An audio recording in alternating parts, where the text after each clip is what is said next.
Bueno, bienvenidos una vez más aquí a NUR para Todos. Nos encontramos hoy en una ocasión especial, pocas veces vistas en nuestro canal. Lo hemos tenido en su momento con el precandidato a presidente en el Uruguay, alguien que abogaba y que aboga obviamente en contra de este nuevo orden mundial, también conocido como la Agenda 2030 y tantos otros conceptos.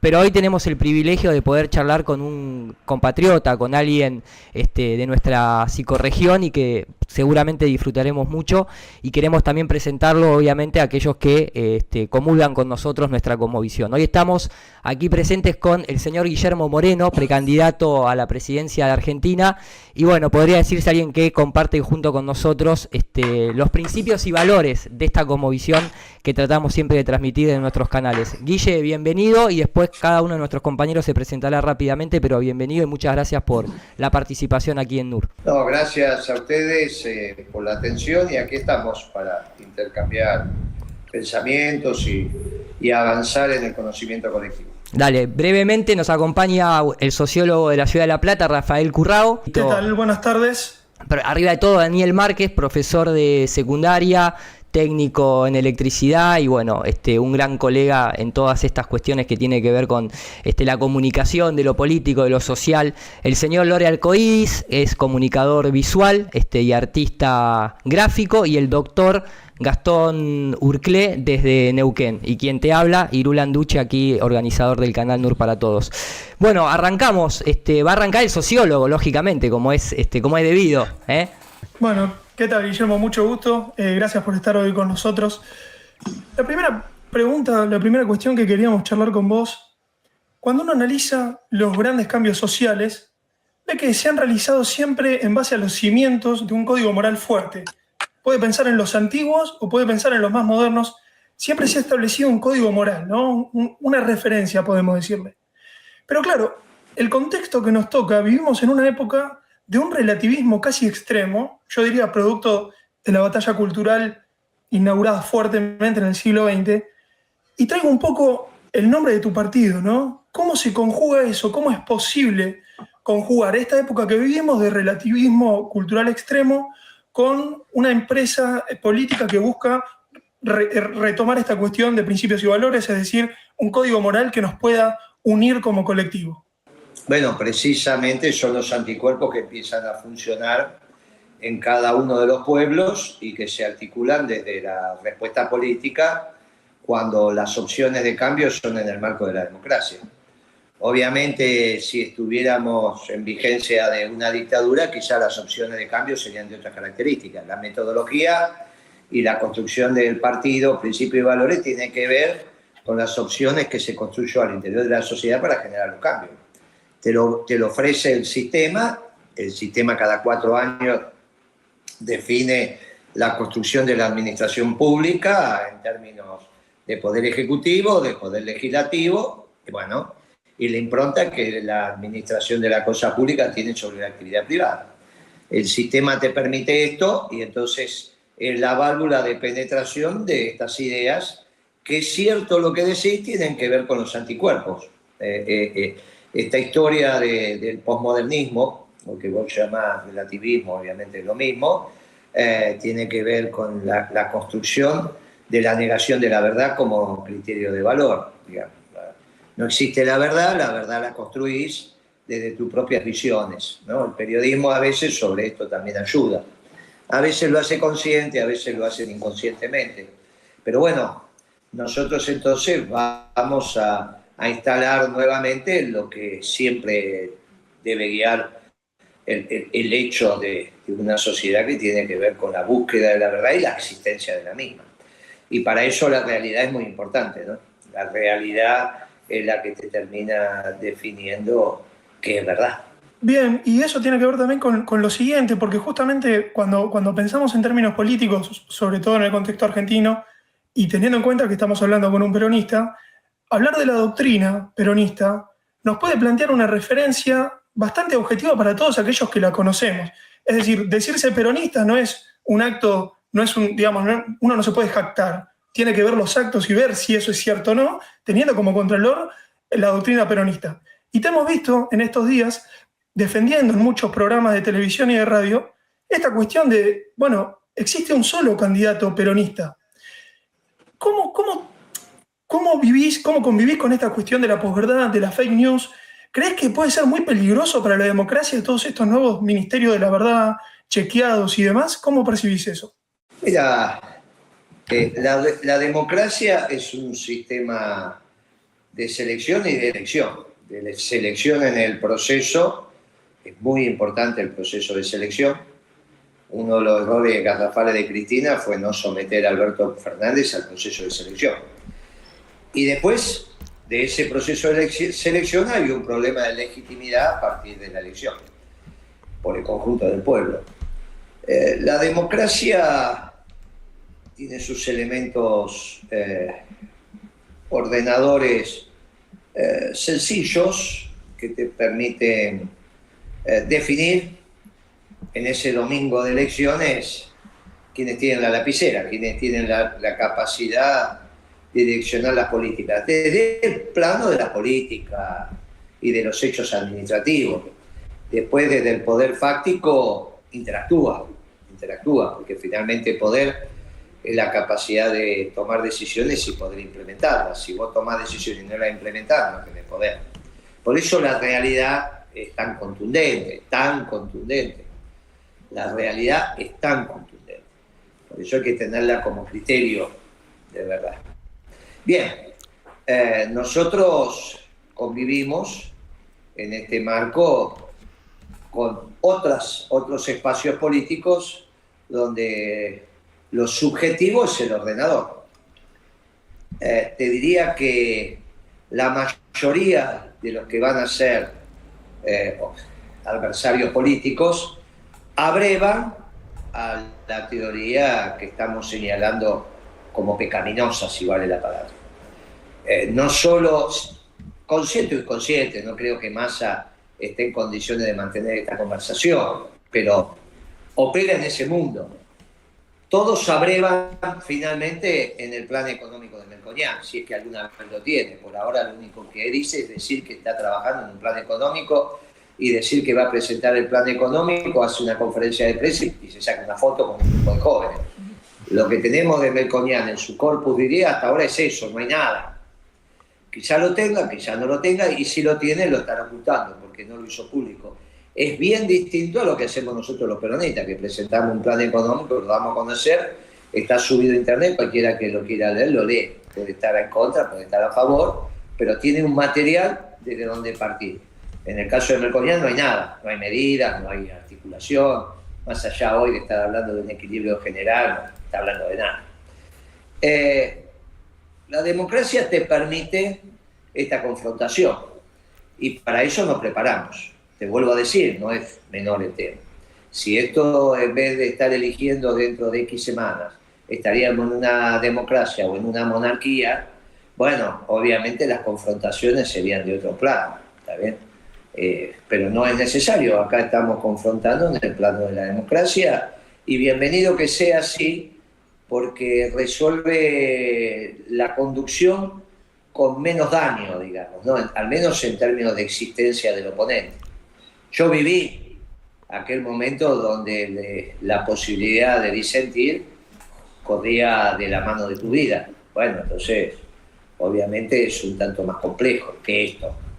Por ahí, en el plano de las ideas, bueno, seguían siendo confrontaciones, pero en el plano de la realidad no es lo mismo estar vivo que estar muerto. Totalmente, digamos que en términos un poco humorísticos, muchos candidatos hoy presentan una fake news en cuanto al plan económico, ¿no? En base un poco a lo que vos comentás. Bueno, en el caso del oficialismo no lo tienen, porque si no lo estaría implementando, son ideas, vamos por más, no significa nada. En el plano de la pretendida oposición, están esperando que Melconian ponga algo arriba de la mesa, no pone nada, eso es un vivillo. En algún momento los que lo financian se van a cansar. Yo hago lo mío también, ¿no? Diciéndole a los industriales cordobeses, financian al que le va a cortar la cabeza. Ya es la segunda vez, ya pasaron la experiencia Cavallo, un hombre del sistema financiero, y ahora están con Melconian, que también es un hombre del sistema financiero. Sin embargo, no lo financian los bancos, sino las industrias cordobesas. Bueno, Es un problema del síndrome de Estocolmo, eso lo debe explicar mucho mejor el sociólogo que yo, pero parecería ser que es así. Hay un criterio de lo que está bien o está mal. Por ejemplo, ¿por qué el centro de las ciudades, de las urbes más importantes de la Argentina, lo ocupan los bancos? Vos venís a Buenos Aires y vamos a la City, vamos al centro de la ciudad, son los bancos. Bueno, ¿por qué? ¿Qué es lo que ha pasado? Que los bancos se han apoderado del centro, de los centros de las ciudades. Bueno, quizás hay alguna explicación que tiene que ver con las viejas tecnologías de las mesas de dinero, que era todo con cables y tenían que estar todos juntos. Pero ¿por qué no se fueron a la periferia? Si no molestaba a nadie que los bancos estuvieran en la periferia, al contrario, hasta tendrían más seguridad. Está bien, es mucho más difícil en la periferia que te asalten un banco. No tenés tantos accesos, bueno, ellos decidieron venir aquí, al centro, y si voy a Córdoba, la City también es donde están la mayoría de los bancos, las sucursales o demás. En Rosario me pasa lo mismo, en Mendoza lo mismo. O sea, hay una construcción del urbano donde el sistema financiero ocupa incluso el núcleo en términos de hábitat, ¿no? Guille, acá Daniel Márquez te habla, yo soy de Neuquén, ¿cómo te va?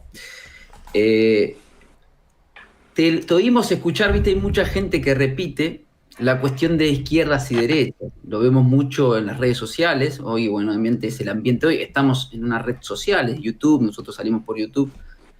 Y eso se conecta un poco con la cuestión de si eso existe realmente, y te hemos escuchado sobre todo en Argentina o en Latinoamérica, y que esa cosa es europea. No sé si podías desarrollar un poco eso. Bueno, es que en realidad la contradicción no es entre izquierdas y derechas, eso tiene que ver con la Revolución Francesa. Digamos, ¿el Papa qué es? ¿De izquierda o de derecha? Es ridículo. ¿Cómo va a ser? Los mujahidines, ¿son de izquierda o son de derecha? Los talibanes, ¿son de izquierda o son de derecha? Irán, ¿es de izquierda o es de derecha? Es un absurdo.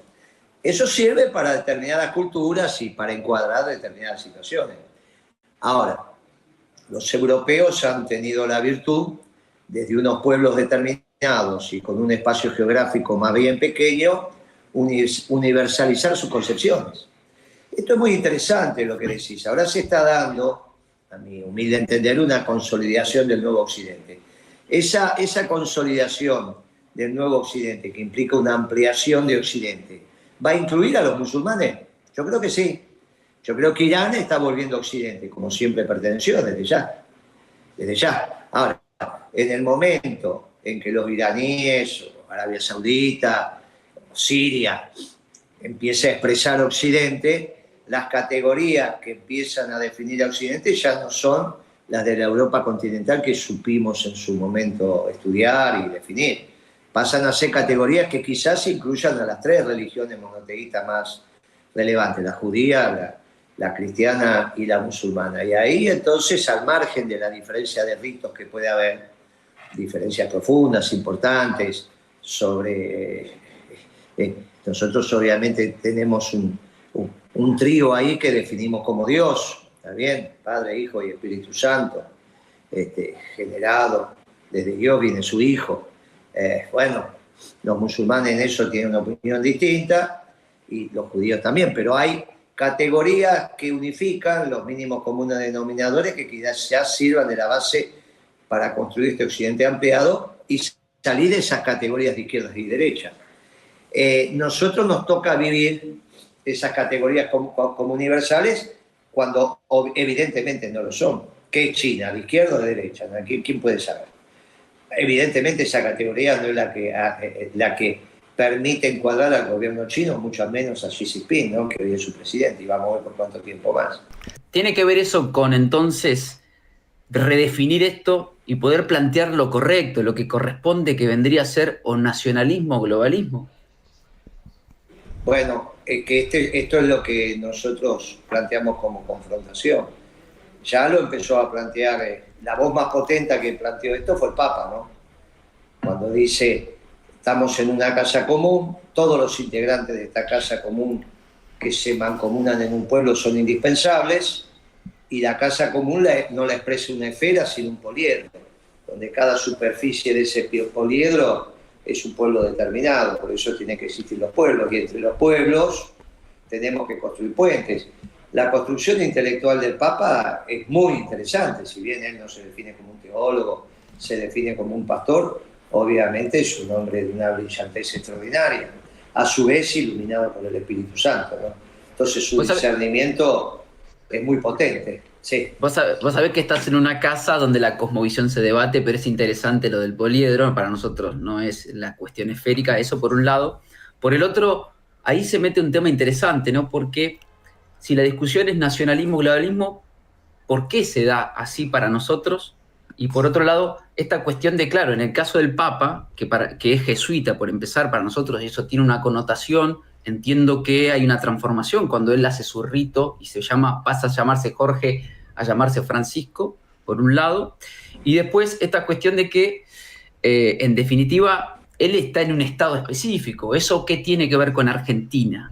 Porque, digamos, ciudad-estado es un estado, digamos, él defendería su propia nación. Eso es la administración jurídica de cierta sectaria llamado Vaticano, que por lo tanto tiene sus tres poderes, ejecutivo, legislativo y judicial, en manos de un soberano absoluto que es el Papa. Pero yo estoy hablando del Papa como guía de la humanidad en términos espirituales, de eso estoy hablando. Y el pueblo de ese Papa es toda la Iglesia Católica, que es al margen de donde esté físicamente. Ahora, lo que estábamos hablando es al margen de la figura geométrica.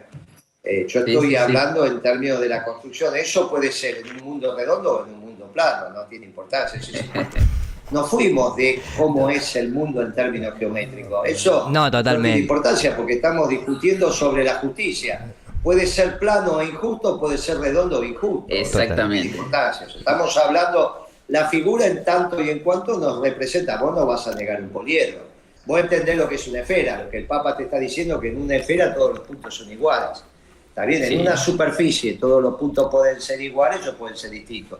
Un mundo redondo puede ser absolutamente injusto, un mundo plano puede ser más injusto todavía. No entramos todavía en ese debate. Mirá, justamente nos da pie... Estamos en un debate de orden filosófico superior sobre la justicia y cómo construimos un mundo que sea cálido de habitar para todas las familias. Y ahí de eso estamos hablando. Después, si querés, pasamos algún rato sobre la figura geométrica que expresa mejor el mundo como tal en el cosmos. Pero me parecía que este debate llevado en este plano era muy superior. Estamos hablando sobre la justicia o injusticia de la casa común al margen de que sea plano o redondo o la forma que tenga. No, totalmente, fue una humorada linda, y nosotros obviamente no vamos a evitar ese bocadillo, pero era un paréntesis, pero me das pie justamente cuando argentinos, Guille. A lo que vos dijiste, ¿no? En esta cuestión de tratar de encontrar los valores comunes para vivir en un mundo más cálido, entiéndase cálido por un mundo mejor, más justo,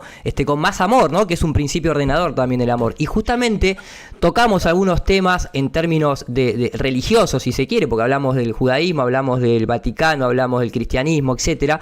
Y vos sabés que alguien que está en oposición a vos como candidato o como precandidato a presidente es justamente Milei, una persona que aboga por, o al menos lo ha dicho públicamente, incluso hasta en el programa tan conocido como fue Animales Sueltos hace unos años atrás, él decía, ¿no?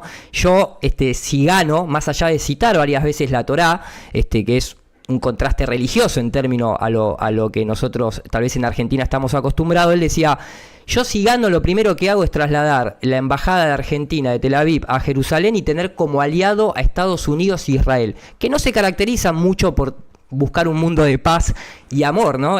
Para que tener una mayor calidez entre todos. ¿Cómo ves esa postura un poco? ¿Hacia dónde miraría? Bueno, mis aliados, yo ya lo dije abiertamente, son los valores de Occidente y además alineados también, o sea, con Israel. Es decir, mis socios, digamos, en mi definición, son Israel y Estados Unidos. Son mis socios naturales. Uh-huh. O sea, tu diplomacia va a ser... De hecho, si yo llego a ser presidente, mi primer viaje va a ser a Israel. Y es más, voy a proponer cambiar la embajada, desde pasarla de Tel Aviv, pasarla a Jerusalén. No, yo no. Obviamente en el occidente ampliado están Estados Unidos, Israel y está Irán también. Yo creo que tiene un problema de cosmovisión Milei y de comprensión de la política internacional. Él dice que adhiere a Trump y Trump destruyó el orden global que él defiende de la escuela austríaca. Digamos, si sos austríaco, sos globalizador. Por lo tanto, no podés ser un hombre que siga o que estudie o que pondere la actividad de Trump. En ese caso somos los peronistas, los 2 o 3 peronistas que dijimos tienen que ganar Trump y eso le hace bien a la Argentina, no fuimos más que estos. La realidad demostró que al cambiar el mundo global le hizo bien a la Argentina, que nuestros dirigentes lo hayan entendido es otra historia. No podés plantear el nuevo Occidente y meterte en una contradicción secundaria, no tiene importancia eso para nosotros. Este es un tema que va a ser una contradicción secundaria dentro de Occidente entre los musulmanes y los judíos, pero va a ser absolutamente secundaria. Así que esa contradicción no es una contradicción, es tan atemporal como plantearte izquierdas o derechas. En términos políticos lo ves un poco, no sé si peligroso, pero al menos digno de cuestionar, ¿una alianza con esos dos países? No, no me parece que lo esté planteando así, no me parece, lo habrá dicho, a mí me ha dicho que era católico. Ahora Bien. si cambió de opinión no lo sé, pero a mí me ha dicho que es católico, que era un hombre cristiano. No, por eso, pero es al margen, porque el nuevo Occidente va a ordenarse desde las categorías teológicas de esas 3 religiones monoteístas, creo yo. Por lo tanto, esas contradicciones secundarias las van a ir resolviendo como son, categorías secundarias. Y en ese Occidente ampliado, obviamente que está Israel y obviamente que está Estados Unidos y muchísimos países más, te diría todos menos China. Guille, esto de nacionalismo y globalismo, vuelvo al punto. Yo trabajo en el ámbito de la movilidad urbana y hay unas 17 ODS, ¿no? Desarrollo sostenible y la Agenda 2030 que parece que puja hacia justamente un globalismo. Es evidente porque todos tienen que pensar igual, todos tienen una misma meta, norte, meta 1, meta 2. ¿Qué hay con estos principios y valores justamente y la Agenda 2030? Pero yo creo que la guerra en Ucrania terminó con la Agenda 2030, ¿no? Me parece que eso es una realidad objetiva. Ya no se habla de la Agenda 2030 en Europa. No tiene ningún sentido. Más, los europeos están disfrutando de la Europa que conocieron antes que se termine. Saben ellos que se termina. Los alemanes sobre todo, ¿no? De ser la locomotora del mundo, hoy nadie piensa que Alemania es un país que va a liderar los destinos de la humanidad. Hasta hace algunos años atrás esto podía ser, me parece que eso se terminó. Y tras cartón sigue China. Me parece que la Agenda 2030 ya es una agenda vieja. Ya pasó, por eso digo, hoy Europa dejó de ser lo universal. Dejó de ser. Tuvieron la virtud de hacerlo. Tuvieron la virtud de decir, nuestras categorías de análisis son las universales. Porque son la razón, porque son la ciencia, por H, B o C. Pero bueno, hoy eso ya está cuestionado. Es mucho más importante lo que pasa en Ucrania que lo que puede pasar en el Mare Nostrum, digamos. ¿Qué tal, Guille? Acá Gastón Urcle te saluda. ¿Qué tal? Un gusto que estés aquí con nosotros y bueno, un placer haberte conocido virtualmente en persona, pero no físicamente por ahora. Yo te quería comentar, en base a las preguntas que hicieron los compañeros, porque la idea era precisamente este tema de izquierdas y derechas, ¿no? Hay un tema que nos gustaría saber tu pensamiento, ¿no? Tu visión con respecto a los medios de comunicación, de cómo infieren, según tu visión, en la modulación de la visión de la sociedad en general, ¿no? Que después eso, en un ámbito de democracia, en especial, se repercute a lo que es a nivel de ir a decidir en las urnas. Ahora, pero esa pregunta que te hago es general, pero en base a lo que estuvimos hablando recién, sos el único referente que está diciendo, acá tomando las palabras del Papa, que vos mismo lo has mencionado varias veces en diferentes entrevistas, estamos en una tercera guerra mundial. El tema es, ¿quién se atreve a describir cómo es esa tercera guerra mundial? Y creo que por los referentes políticos de este país que yo vengo escuchando, vos sos uno de ellos, sos el único que está hablando de globalismo versus nacionalismo, que en este caso es un nacionalismo de inclusión. Ahora, sos la única persona que está diciendo en todos los medios posibles una y otra vez, pero a mí me da la sensación de que no veo que eso haga eco y que se expanda. Es como que siguen hablando de izquierdas y derechas. Y yo sé que eso lo escucha la gran masa. ¿Vos qué pensás en eso? ¿Por qué no hay alguien más que acompañe, algo más que, dentro de los medios de comunicación me refiero, a que tome estas palabras? Porque al fin y al cabo, si estamos en una guerra, ¿qué peor forma de estar en una guerra y no saberlo? Porque ni siquiera te estás avivando de que tenés que luchar. Mirá, el Papa toma el concepto, desarrolla el concepto de la Tercera Guerra Mundial en cuotas y lo pone en el plano no de lo religioso, sino de lo económico y como elemento de análisis la tasa de desocupación.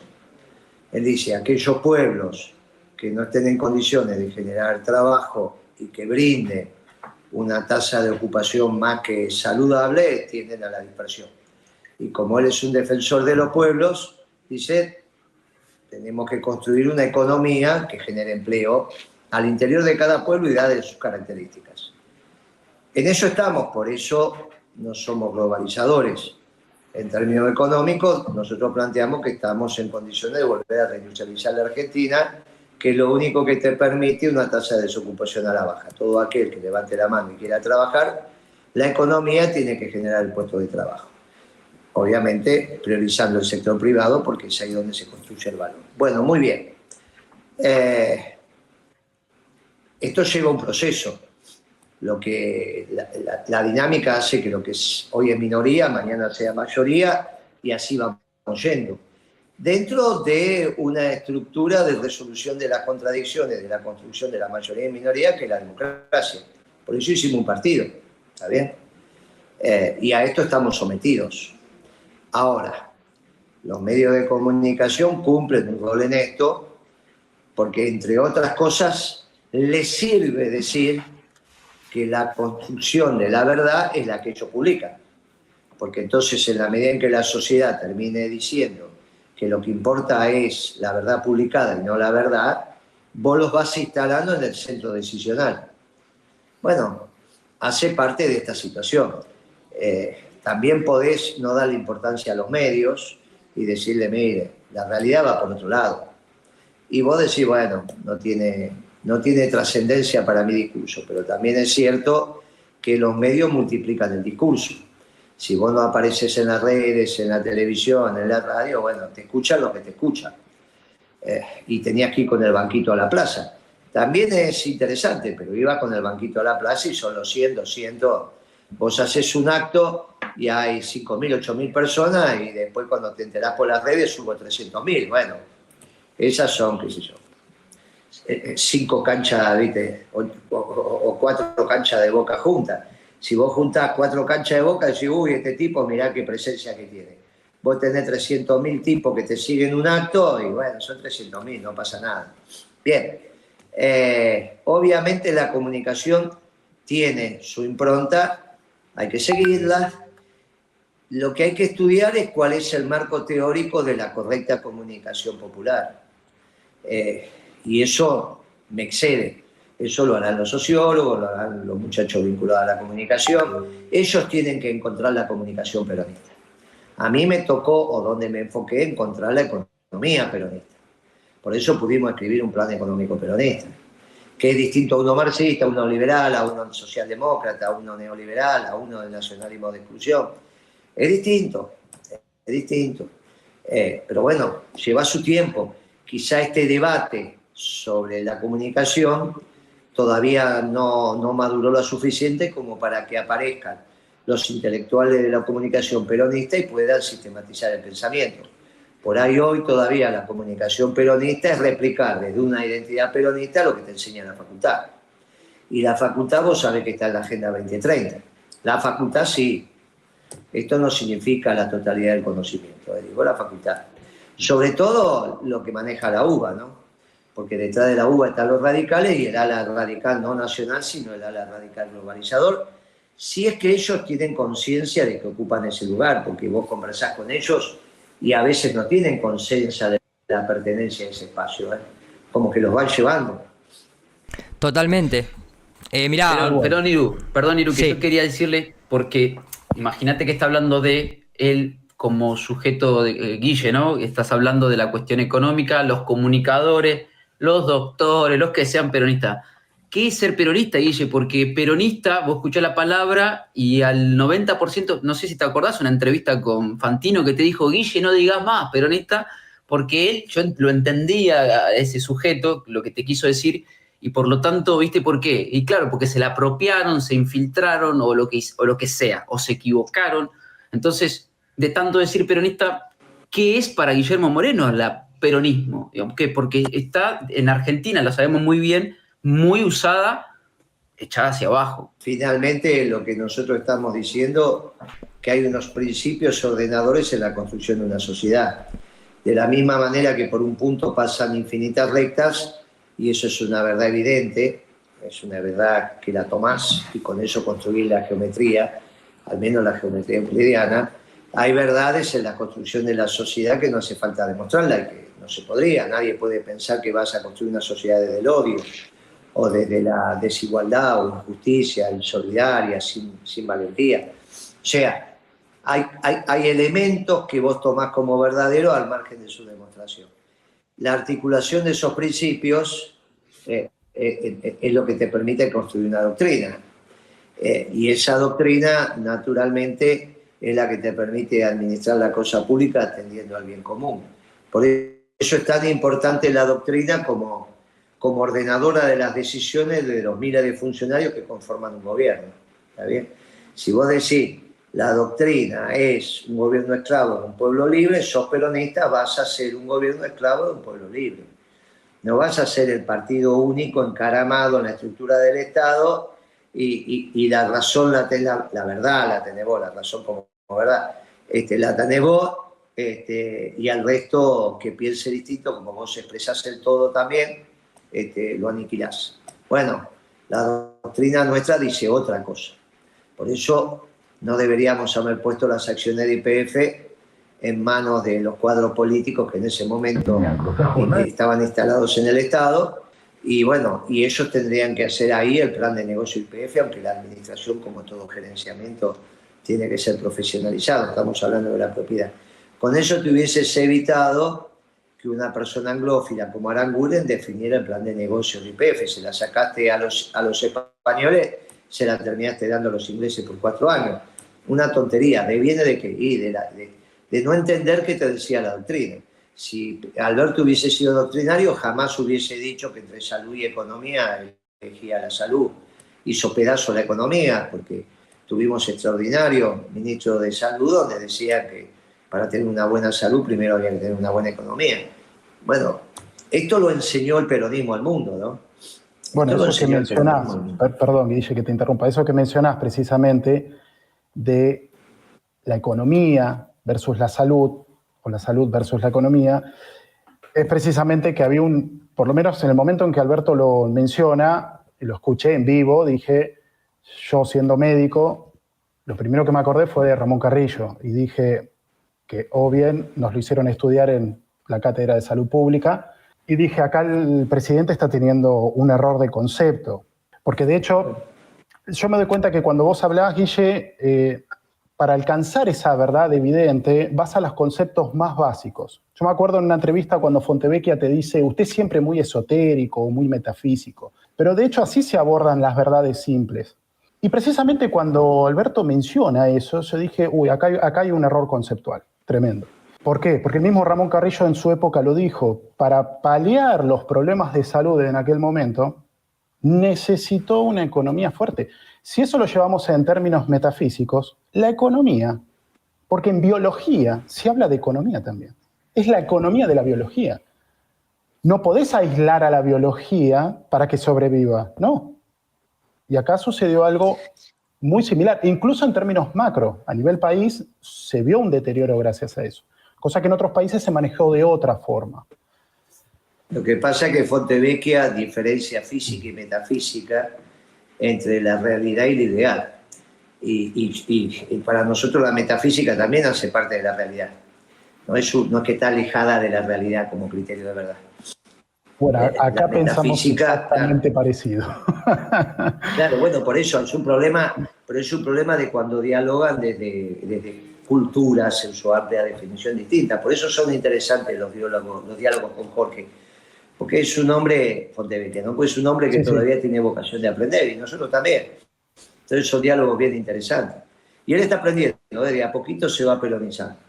Después tiene problemas, bueno, que tiene que sobrevivir, tiene un montón de cosas, pero en el fondo no es el mismo Fontevecchia de hace algunos años atrás, se va peronizando, va incorporando lo popular. Vos sabés que justamente también nos da un poquito de pie, ¿no? Mencionábamos fuera del aire entre nosotros, decíamos, vamos a preguntarle a Guillermo a ver qué opina, no sé si lo tiene presente. Yo tengo el video, no te quiero hacer perder tiempo porque sé que estamos bastante cortos, pero... Y otra cosa que me parecía fascinante de Perón, que esto me parece que está inexplotado todavía, que no se conoce, es el Perón esotérico. Es el Perón. Yo escribí una nota una vez que se llamó El brujo era Perón, porque todos creían que el brujo era López Rega. En realidad López Rega le daba un poco de contención a Perón, pero el verdadero brujo era Perón. Era un tipo que te podía mirar y te decía, Enrique, qué bien, Libra, con ascendente en Cabra, tenía una biblioteca esotérica fascinante.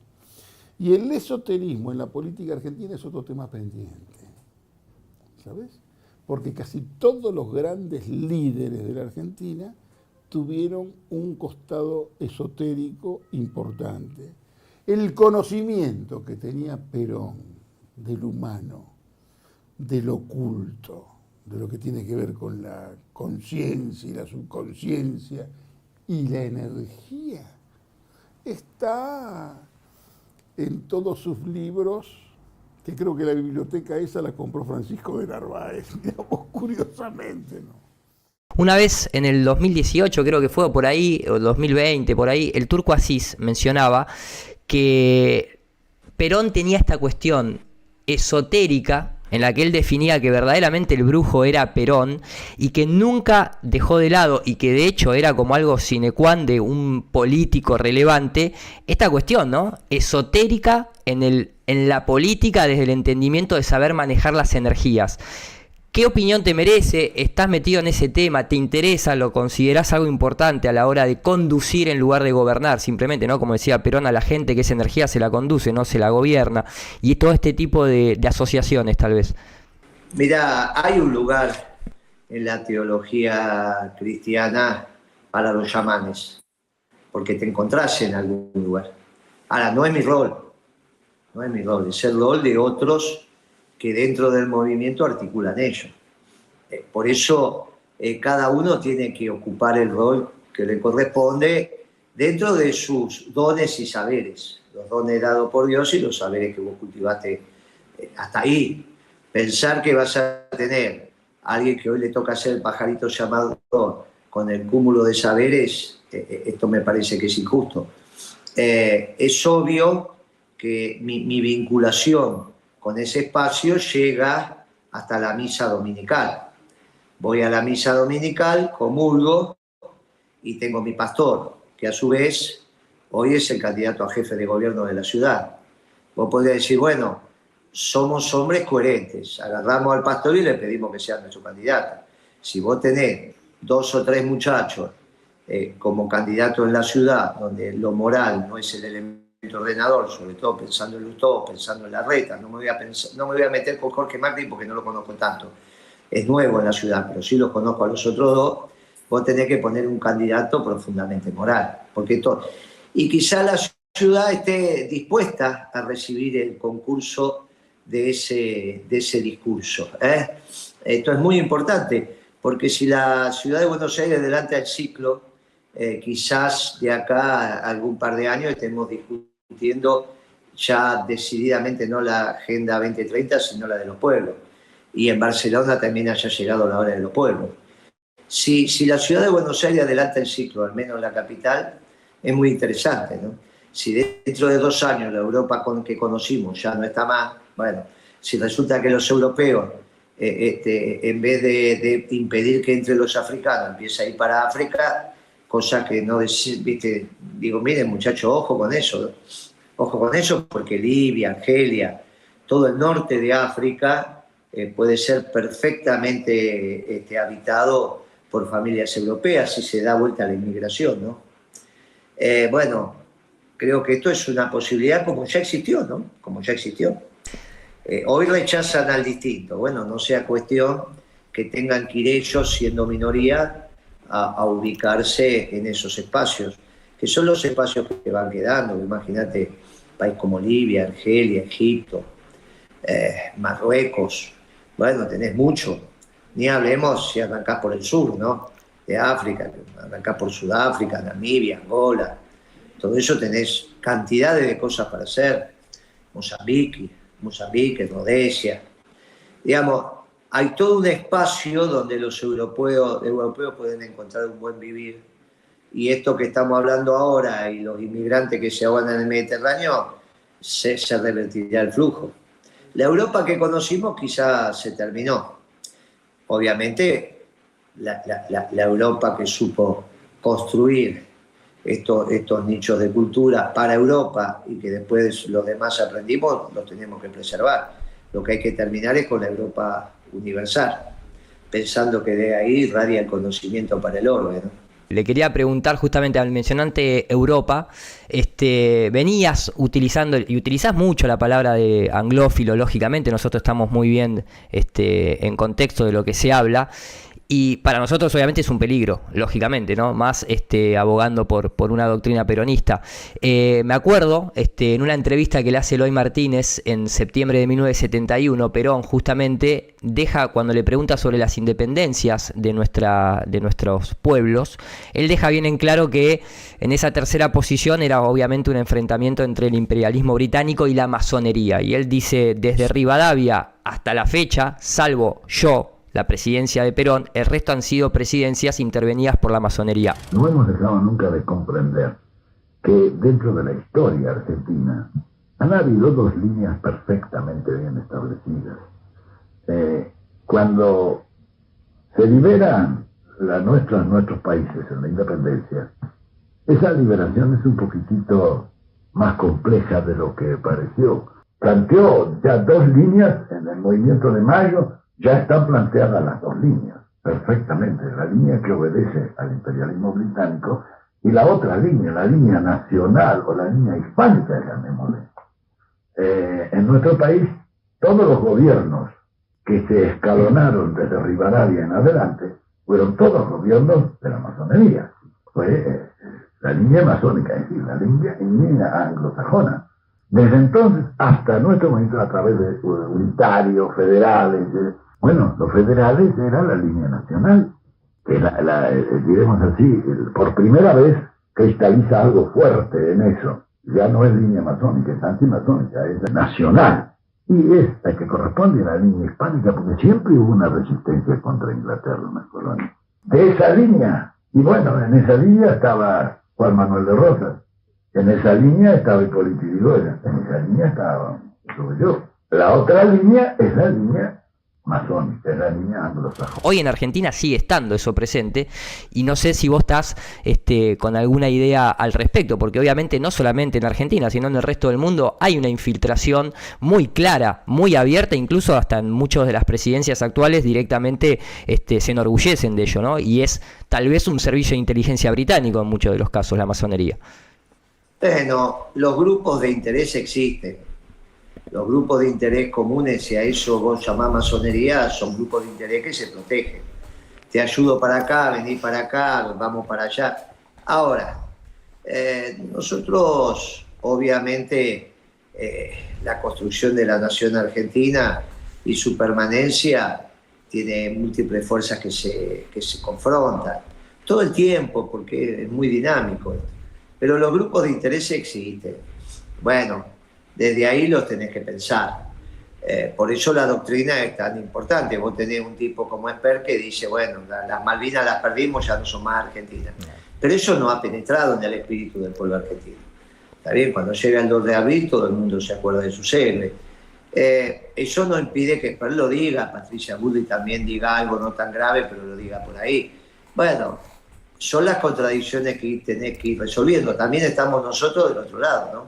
Bueno, lo que me parece interesante es que nos planteamos resolver esta confrontación en el espacio democrático, ¿está bien? A veces a Patricia se le escapan cosas, porque viste cómo es, entonces dice bala o cárcel, qué sé yo, dice cosas así que ni ella se las cree, viste, que va a meter bala, vos imaginate que va a meter bala, es ridícula, es de una generación que ya, viste, es absurdo, pero bueno, esas son cosas que se dicen, Larreta no lo dice, Esper lo puede decir, pero bueno, no hay otro que no lo hayan dicho, ¿no? Cuando las balas silban cerca, nadie quiere meter balas. Eso lo decís cuando pensás que no te van a tirar a vos. Un día Larreta dijo, no, estos cobardes, piqueteros que vienen con sus chicos a la marcha. Le dije, Larreta, cuida tu boca, que el día que esos muchachos no vengan con los chicos, vos no vas a estar al frente de la policía. ¿Viste? Entonces no lo dijo más. No me contestó, pero no lo dijo más. Ellos escuchan todo.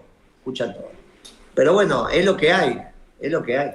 Bueno, por eso... Vos tenías a Perón que se levantaba a las 6 de la mañana y tuviste a Macri que a las 10 de la mañana todavía está durmiendo. Bueno, y Alberto a las 4 de la mañana todavía no se acostó. Bueno, ¿qué querés que te diga? Son cosas... Por eso, hay una mezcla, digamos, de que el pueblo te mire a los ojos y piense que le abraza la verdad. Todavía nosotros no hemos penetrado en el debate general, digamos, ¿no? Todavía no se han dado los debates presidenciales.